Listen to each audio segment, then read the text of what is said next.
நாங்க ரொம்ப நேரமா கதவை தட்டிக்கிட்டே இருந்தோம்மா. உனக்கு காதுலயே விழலையா? உனக்கு என்னாச்சோ ஏதாச்சோன்னு நான் ரொம்ப பயந்து போயிட்டேம்மா. அத்தை, உங்களுக்கு ஒண்ணு இல்ல? இல்ல இல்லப்பா, எனக்கு ஒண்ணு ஆகல. நாங்க இத்தனை பேர் கதவை தட்டியும் உனக்கு கேட்கவே இல்லையா? என்னது, கதவு தட்டினீங்களா? சத்தியமா நீங்க கதவு தட்டினது என் காதுல விழலங்க. சீனு, நீ அவனை துரத்திட்டு போனல, என்ன ஆச்சு? அந்த ராஸ்கல் தப்பிச்சிட்டான். கதிர் மட்டும் இல்லனா இந்நேரம் இங்க என்ன நடந்திருக்கும் நினைச்சு கூட பார்க்க முடியல.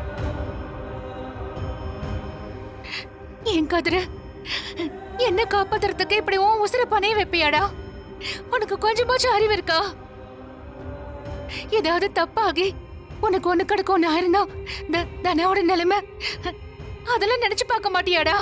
அத்த, இந்த உசுரே நீங்களும் மாமாவும் எனக்கு கொடுத்தது. உங்களுக்காக நான் செத்தா கூட சந்தோஷமா ஏத்துப்பேன். டேய் கதிர், என்னடா பேசுற? இது பாரு, விளையாட்டுக்கு கூட இந்த மாதிரி வார்த்தையெல்லாம் உன் வாயில இருந்து வரக்கூடாது, சரியா?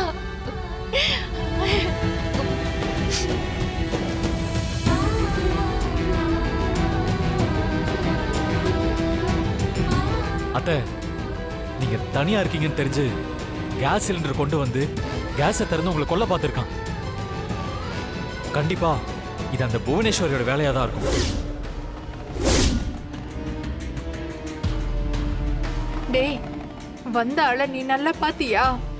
பார்த்த பாட்டி, நல்லா உயரமா இருந்தான். அவனை விடாம துரத்திட்டு போய் அவன் கூட சண்டை போட்டு ஒரு கட்டையால அவனை ஓங்கி அடிச்சேன். அவன் முகத்துல போட்டிருந்த மாஸ்கை எடுக்க நான் முயற்சி பண்ணேன். ஆனா கடைசி நேரத்துல என்னை தள்ளி விட்டுட்டு அங்க வந்து ஒரு ஆட்டோல ஏறி தப்பிச்சு போயிட்டான்.